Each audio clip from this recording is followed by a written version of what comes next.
I'm Jim Hansen, and I'm president of Security Studies Group, a national security think tank in the United States. Nice to be here in Egypt and such. It was pretty exciting. There was a lot of lively activity at the polling stations. There were bands, there were people marching, there were trucks driving around with music, a lot of trying to get people excited about the vote. And the people seemed to be the ones who were coming to the polls were happy to be there. So I think there was initially, I think, some concern that people expressed about the number of candidates, and I think that's understood. But right now, the people are happy to be able to come out and vote. I think that's an important thing, to be able to express your voice, and so I think that has come through most of all. One thing that happens in the United States, a lot of the coverage and the news coverage is about terrorism, is about danger, you know, it's about bad events. And so people get the impression often that it's too dangerous to be out, it's too dangerous a place, you know, there are terrorists running around. It's not the case. You know, we've been all over Cairo. We've been to any number of different neighborhoods. Everyone's been friendly. You know, there's been no danger. Obviously, you know, that could change, but we hope not. You know, I think there's a good chance that this could be a safe and secure election. And I think that's something people need to know. You know, don't always listen to the reports that only talk about the bad things. Go ahead and notice that, that most of the people are really pretty happy and friendly.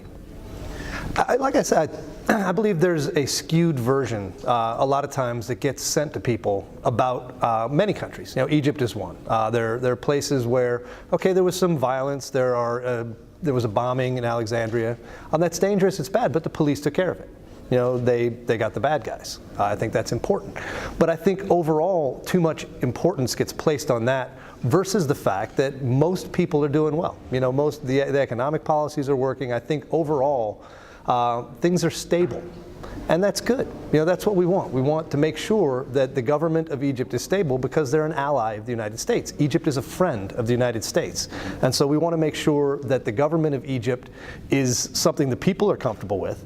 And then as we have dealings with them and as we work together against the terrorists, against other things, it makes it easier for us to do that. I think if there is, you know, a belief that there was an election, it was fair, the people had their voice, and now we can move on. Before we left to come to Egypt, we went to the Egyptian, excuse me. Before we left to come to Egypt, we went to the Egyptian embassy in Washington, D.C.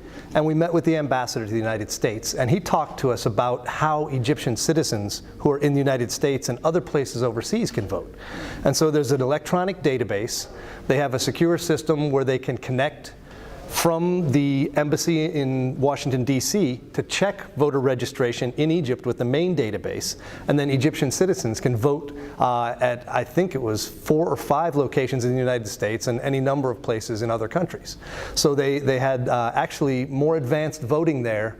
It was done via a touchpad tablet, and they checked. They identified the person, they checked their identification against the database, and then the person voted. Here, as we saw, the polling places here have paper lists, but they have the list of everyone in the district. They check it against the list, the person shows their identification, they vote in private, and then after that, they get their finger marked to show that they voted.